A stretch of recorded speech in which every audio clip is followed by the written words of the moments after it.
Hello friends, तो ये है इस वीडियो का थर्ड पार्ट और इसमें मैं आपको बताने वाली हूँ कि हमें अपने मेकअप को कैसे रिमूव करना चाहिए।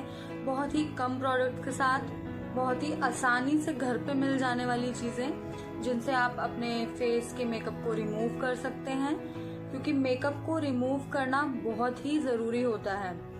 मेकअप करने से आपकी स्किन में कोई हार्म नहीं होता अगर आप अपनी स्किन का अच्छे से ध्यान रखते हैं तो।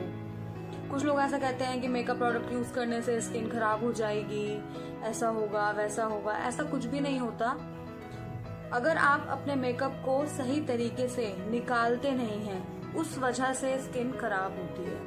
मीन्स कोई भी अगर स्किन में प्रॉब्लम आती है तो वो उस वजह से आती है कि आपने अपने मेकअप को ठीक से रिमूव नहीं किया, ना कि इस वजह से कि मेकअप किया था। मेकअप करने से कोई प्रॉब्लम नहीं होती, मेकअप को ना उतारने की वजह से प्रॉब्लम होती है। तो जब भी आप मेकअप करें, रात को सोने से पहले जरूर अपने मेकअप को रिमूव करें। अच्छे से अपने फेस को साफ करें। जो स्टेप्स हमने CTM में फॉलो करे थे, लगभग उसी तरीके से हमें अपने मेकअप को रिमूव करना होता है। CTM में सिर्फ इतना फर्क है कि आप जो है मेकअप आपने पहले नहीं किया होता, आप सुबह नहाते हैं, उस टाइम पे फेस वॉश करते हैं, देन आप जो भी प्रोसीजर है उसे फॉलो करते हैं। लेकिन जब हम मेकअप रिमूव करते हैं, स्पेशली अगर हमने हैवी मेकअप किया है, आई मेकअप में हमने लैशेस भी लगाई हैं, लाइनर भी लगाया है, आई शैडो भी लगाया है, काजल, तो वो निकालना कई बार थोड़ा सा ट्रिकी हो जाता है, मुश्किल हो जाता है। तो बहुत ही सिंपल तरीके से मैं आपको बताऊंगी कि कैसे आपको अपने मेकअप को रिमूव करना है और एक ही बार में आप सारा मेकअप इजीली निकाल सकते हैं बिना किसी प्रॉब्लम के। तो उसके लिए मैं आपको प्रोडक्ट्स दिखाने वाली हूँ कि मैं कैसे निकालती हूँ। बहुत ही सिंपल, घर में आसानी से मिलने वाली चीज है। ये है कोकोनट वाटर। वैसे तो माइसेलर वाटर्स आते हैं जो मेकअप को रिमूव करने के लिए आते हैं। मैं वो यूज नहीं करती, मुझे ये बहुत ही अच्छा लगता है और बहुत एक ही बार में बहुत ही अच्छे से इससे सारा मेकअप निकल जाता है और ये किसी तरीके का कोई हार्म नहीं देता। बहुत ही सस्ता है, अफोर्डेबल है और ट्रस्ट तो है ही पैराशूट पर इतने टाइम से। तो बस थोड़ा सा आप कोकोनट वाटर लीजिए और जहाँ पे भी आपका, जहाँ पे क्या, वैसे तो आपको पूरे फेस पे ही अप्लाई करना है इसे। स्पेशली सबसे पहले हम आईज पे अप्लाई करेंगे। थोड़ा पहले जस्ट इसे अप्लाई कर लीजिए, उसके बाद इसे अच्छे से पूरे फेस पे इससे मसाज दे दीजिए 1 मिनट की।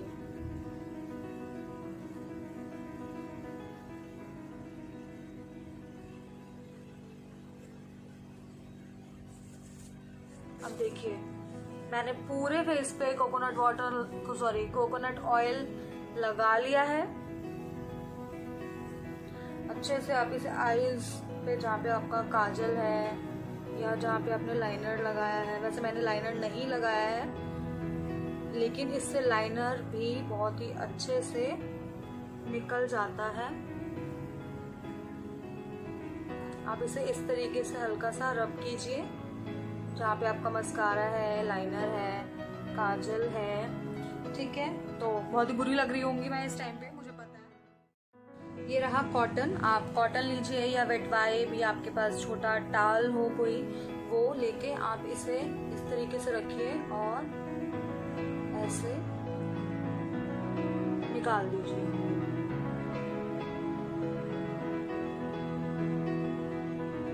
बहुत ज्यादा इसको रगड़ना बहुत ज्यादा नहीं है, आप इसे बहुत ही कम हल्के हाथों से मतलब आप इसे निकालेंगे।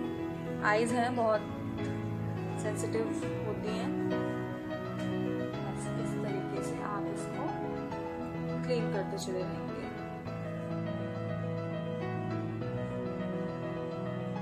लिक्विड लिपस्टिक्स बहुत लोग कहते हैं कि जल्दी से निकलती नहीं है, तो लिक्विड लिपस्टिक को निकालने का जो सबसे आसान और बहुत ही अच्छा तरीका मुझे लगता है वो ये कोकोनट ऑयल है।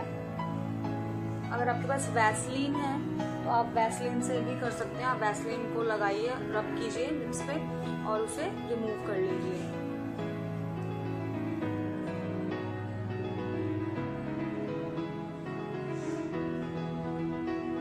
मैं यहाँ पे कॉटन यूज कर रही हूँ, इसलिए मुझे थोड़ा सा जो है टाइम लग रहा है। अदरवाइज अगर आप टाल से करेंगे तो ये एक ही बार में अच्छे से आप एक ही बार में उसको पूरे फेस पे कर सकते हैं।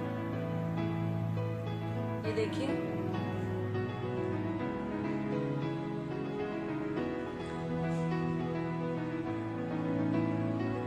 निकल गई सारी लिपस्टिक।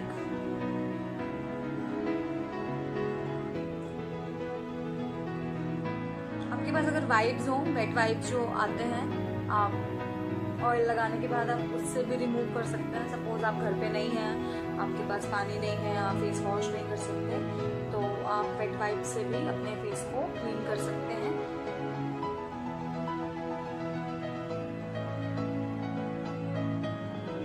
तो देखिए, ये हमारा मेकअप निकल चुका है। काजल है वो मैंने अंदर की तरफ किया है, मैंने अभी इस पर कोकोनट ऑयल नहीं लगाया।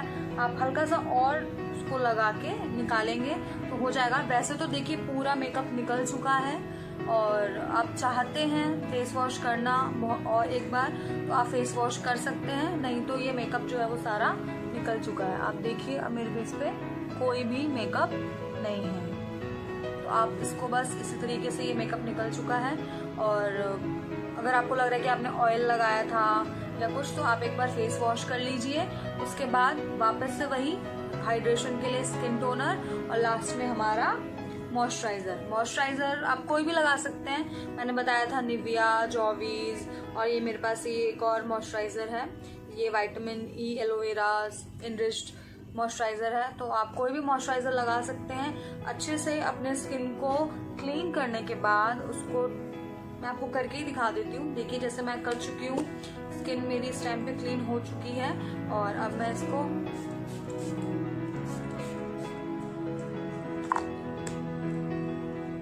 मैंने टोनर लगा लिया है।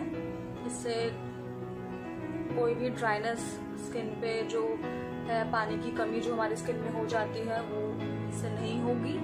जैसे ही आपका जो टोनर है वो ड्राई होता है, इसे ड्राई होने दीजिए, इसे पुश कीजिए स्किन में पुश करने के बाद आप अपना मॉइस्चराइजर अप्लाई कीजिए, जैसा आप मेकअप करने से पहले अप्लाई करते हैं, एज वेल एज आपको मेकअप रिमूव करके फेस वॉश करके भी आपको अच्छे से मॉइस्चराइजर जो है वो अप्लाई करना है। अगर आप इस तरीके से अपने स्किन का ध्यान रखेंगे तो आपकी स्किन बिल्कुल भी खराब नहीं होगी, आपको मेकअप से कोई हार्म नहीं होगा, और स्किन जो है वो आपकी हमेशा ग्लोइंग और हेल्दी बनी रहेगी। मैं काजल थोड़ा सा ज्यादा अप्लाई करती हूँ, तो इसलिए सम टाइम वो रिमूव करने के बाद हल्का फुल्का रह जाता है, तो इसके लिए तो आपको फेस वॉश करना ही पड़ेगा। तो अभी मैं वॉशरूम जाके फेस वॉश करूंगी। तो मैंने फिर भी आपको दिखा दिया है कि ऑलमोस्ट 90% मेरा मेकअप, 90-95% मेकअप मेरा निकल चुका है। तो देखिए, बिल्कुल यही रूटीन आपको हमेशा फॉलो करना है अगर आप एक हेल्दी स्किन चाहते हैं और मेकअप करके फ्लॉलेस भी दिखना चाहते हैं। तो मेरे चैनल पर बने रहिए। अगर आपको मेरी वीडियोस अच्छी लगती हैं, इंफॉर्मेटिव लगती हैं, और आप चाहते हैं कि मैं इसी तरीके की और भी वीडियोस